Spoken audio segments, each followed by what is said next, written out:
Salut à tous. Alors comment on fait pousser des micro-pousses de coriandre dans du terreau? C'est ce qu'on va voir tout de suite dans cette vidéo. Salut, je m'appelle Dimitri, je suis producteur de micro-pousses depuis plus de 5 ans dans l'entreprise John Pousse et j'espère t'aider toi aussi à te lancer. Allez, bonne vidéo. Alors c'est parti pour la culture des micro-pousses de coriandre. Alors pour démarrer, il faut d'abord du terreau. On peut utiliser différents types de substrats, mais le terreau, je le conseille vraiment. Là, c'est une culture qui est assez longue, ça va prendre 3 à 4 semaines, donc il faut quand même qu'il y ait un petit peu de nutriments dedans, et donc c'est pas mal d'avoir du terreau plutôt que juste de la fibre de coco, de chanvre ou de cellulose, où ça va être des substrats qui sont inertes, et donc il n'y aura aucun nutriment dedans, et à la longue, au bout de quelques semaines, vos micro-pousses, elles peuvent un petit peu manquer de 2-3 trucs. Donc partir avec du terreau, pour les micro-pousses de coriandre, c'est vraiment ce que je conseille. Vous pouvez prendre à peu près n'importe quel terreau, la composition exacte elle n'est pas hyper importante, ce qui va être vraiment important ça va être sa texture. Il faut vraiment que ce soit un terreau qui soit fin, donc un terreau généralement c'est des terreaux à semis, c'est ça qui convient le mieux, et il faut qu'il y ait le moins de copeaux possible dedans. La deuxième chose à avoir ça va être des barquettes de culture, vous pouvez faire avec des grands plateaux. Mais pour le coup moi je les vends en micro-pousses vivantes, donc je les fais en barquettes de culture. Pareil, il y a plein de tailles différentes. Hop, c'est pas le sujet de la vidéo, mais ici pour la vidéo on va faire avec cette taille là. Pour vos essais à vous, si c'est pour votre consommation personnelle en plus, bah vous prenez pas la tête à choisir pendant des heures quel matériel il faut prendre. Prenez simplement un récipient avec des trous au fond, un récipient qui soit drainé, et ça va vous permettre de pouvoir arroser par en dessous pour pas mouiller les feuilles et pas risquer de la moisissure, et puis ça va vider l'excédent d'eau s'il y en a dans votre terreau. Donc avec des trous c'est hyper important. La troisième chose à avoir ça va être des graines, forcément, des graines de coriandre. Ça ressemble à ça, c'est des graines qui sont assez grosses, mais quand même hyper légères. Là, elles sont déjà pesées, hein. Chaque variété de micro-pousses a une densité idéale dans un plateau de culture. Si c'est pas assez dense, bah, vous n'allez pas avoir des rendements incroyables. Et si c'est trop dense, les micro-pousses, elles vont être trop collées, elles vont pas bien se développer. Et puis, s'il n'y a pas d'air qui passe entre, et ben, il y aura un risque de moisissure. Donc, il y a vraiment une densité idéale pour chaque variété. Si vous ne savez pas par où commencer, vous retrouverez un lien en description où il y aura un calculateur et en fonction de chaque variété, de la taille de votre plateau ou de votre barquette, vous saurez combien de grammes il faut mettre pour chaque variété. Donc ça, c'est vraiment hyper utile. Alors la première étape, ça va être d'étaler notre terreau dans notre barquette.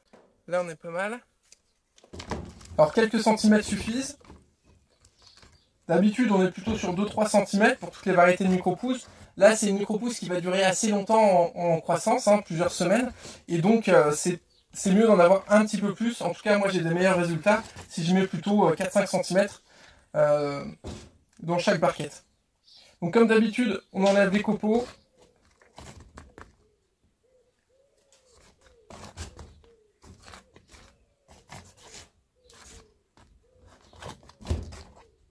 Ok, on étale bien, on fait bien attention aux angles.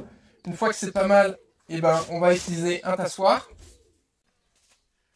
C'est simplement une planche en bois. Vous pouvez utiliser aussi une autre barquette qui fait la même taille pour appuyer dessus. Mais là, c'est quand même plus pratique comme ça. Et là, ça permet d'avoir un lit de semence qui est vraiment nickel. Il n'y a pas de trou, il n'y a pas de bosse. C'est un petit peu tassé, donc ça va bien s'arranger. Et ça va permettre une bonne germination et un bon développement de la graine. On va pouvoir passer au semis. Alors les graines de coriandre, c'est pas forcément facile à trouver. Vous retrouvez aussi sur mon site un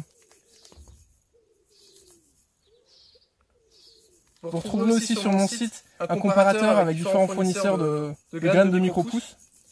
Donc ça c'est pas mal aussi pour trouver des variétés qui soient fiables, qui soient certifiées et qui donnent des bons résultats aussi. Des bonnes graines, ça donne un bon taux de germination, donc vous aurez des bons résultats avec. Donc là on est pas mal, c'est un semis qui est assez dense, hein. Faut savoir que c'est une micro-pousse qui est quand même assez fine, et donc on peut faire un semis qui est assez dense. Il ne faut pas faire trop dense non plus, parce que là on va laisser la troisième feuille se développer, on verra par la suite. Et donc si c'est trop dense, la troisième feuille elle va pas bien se développer, ou elle va pas être très belle. Donc là on va laisser comme ça. Et maintenant il ne reste plus qu'à arroser. On vérifie toujours sur quel mode on est, on peut avoir des mauvaises surprises. Là il faut arroser quand même pas mal, parce que ça va rester pendant toute la durée de germination, on va pas réarroser, ça va rester comme ça. Donc voilà, là c'est prêt pour partir en germination. Alors pour que ce soit vraiment bien, on va mettre une autre barquette par-dessus. On peut réutiliser notre tassoir. Et on peut mettre un petit peu de poids dessus, mais pas trop. Ça va être des micro-pousses qui vont être très petites au début et qui vont être un petit peu fragiles. Donc si on met trop de poids, elles vont partir sur les côtés et ça va pas très bien se passer. Par contre, le premier ou deuxième jour, voire troisième jour de germination, on peut mettre un petit peu de poids dessus, il n'y a pas de souci. Si vous voulez les empiler, vous pouvez bien sûr. Moi j'en mets jusqu'à 3 maximum, j'en mets pas plus, après ça fait trop de poids sur le dernier. Mais jusqu'à 3 maximum, j'empile les barquettes ou les plateaux, c'est pareil. Petite astuce spécifique pour la germination de la coriandre. Il y a plusieurs techniques qui sont possibles. Donc moi, littéralement, je fais, comme je viens de vous montrer, je les empile par 3. Je mets du poids dessus pendant 2-3 jours maximum. Et quand je vois que les germes, elles commencent, elles sont pas mal. Là, j'enlève le poids, je laisse en germination. Et quand elles commencent à un petit peu à se développer, et ben là, cette fois-ci, je vais les mettre tout à plat. Et je vais mettre un plateau par-dessus pour qu'elles continuent à grandir sans lumière. Donc elles vont vraiment s'élever et ça va permettre d'avoir les meilleurs résultats. Si vous n'avez pas des bons résultats pour la germination, je sais que les micro-pousses de coriandre peuvent être un petit peu compliqués, un peu techniques au début à faire. Ça peut venir de plusieurs choses, ça peut venir du fournisseur de graines, ça peut venir de votre méthodologie ou de vos conditions culturelles aussi. Mais certains producteurs font un trempage des graines de coriandre qui sont assez grosses comme on a pu le voir et ça va permettre de ramollir un petit peu la coque qu'il y a autour et donc ça va permettre une meilleure germination. Pour ma part, j'ai un petit peu des meilleurs résultats mais c'est pas significatif, donc je préfère simplifier mon processus et faire comme pour toutes les autres micro-pousses pour avoir un résultat qui me satisfait très bien. Donc moi personnellement je les trempe pas, mais sachez que c'est possible et que ça fonctionne. La deuxième astuce qu'on a sur la partie germination, si vous avez des résultats qui sont pas très bons comme ça va être de recouvrir de terre un petit peu vos micro-pousses. Donc une fois que là vous avez fait votre semis, et ben vous pouvez recouvrir de terre de 1 cm environ, ça suffit, de terre par-dessus. Et bien tasser aussi par-dessus pour bien qu'il y ait contact, d'arroser le tout. Et là vous aurez aussi des bons résultats en termes de germination. Je vais d'ailleurs faire l'essai pour vous, comme ça on pourra faire un comparatif.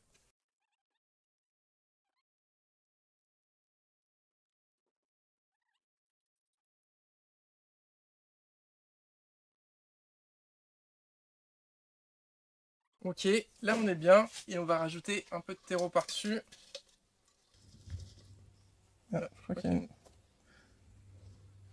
graine d'autre chose, on dirait du fenouil. Donc on met un peu de terreau dessus.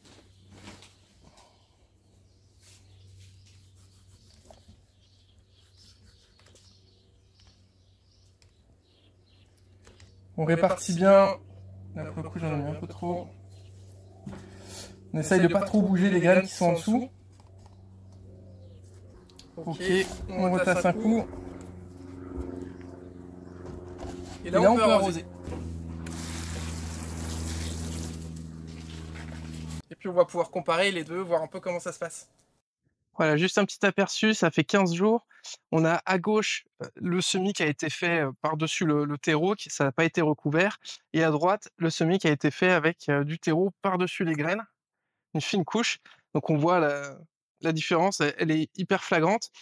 Après là, ça a raté, ça se trouve dans d'autres contextes, ça aurait un petit peu mieux marché. Cette partie-là, elle est quand même pas trop mal, elle est plutôt homogène et tout.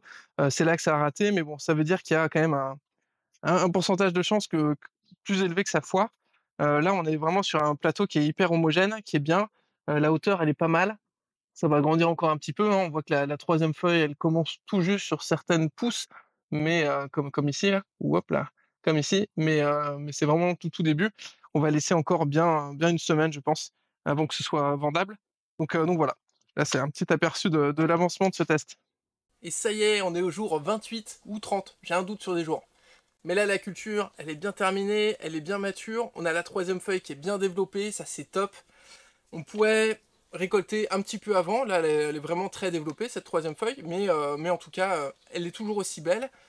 Ce qu'il faut pas, c'est trop attendre, parce que sinon elle va commencer à se décolorer et là ce sera plus très joli. Ça va perdre un petit peu en goût aussi. Mais là elle est vraiment top. La densité, elle est pas mal. J'aurais pu faire un petit peu plus dense. Après, ça va beaucoup dépendre de si vous voulez une troisième feuille très développée. Dans ce cas-là, il faut faire pas trop dense. Et si vous voulez vraiment tout début de troisième feuille, ça va faire des cycles plus courts. Donc c'est plus intéressant dans certains cas pour améliorer votre rentabilité par surface. Et dans ce cas-là, vous pouvez semer plus dense pour en avoir plus par surface. Alors d'habitude, moi je les vends en barquettes vivantes, mais là pour l'exercice, on va les récolter. Et on va voir un petit peu combien on obtient dans une barquette.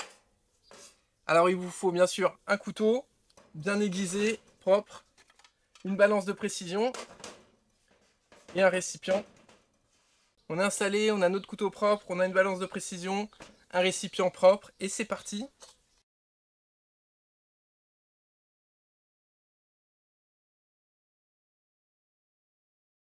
On est à 12-13 grammes, ça sent hyper bon, c'est hyper fort, c'est assez incroyable. C'est vraiment une des micro-pousses qui est la plus odorante, la plus sympa. Vous avez vu ça? Et elle est hyper jolie. La troisième feuille, ça change vraiment tout. Bon, j'ai raté l'enregistrement, donc on va refaire une deuxième barquette, juste pour l'essai. Et on a plein, donc on va pas se gêner. Hop. Cette fois-ci, on enregistre bien.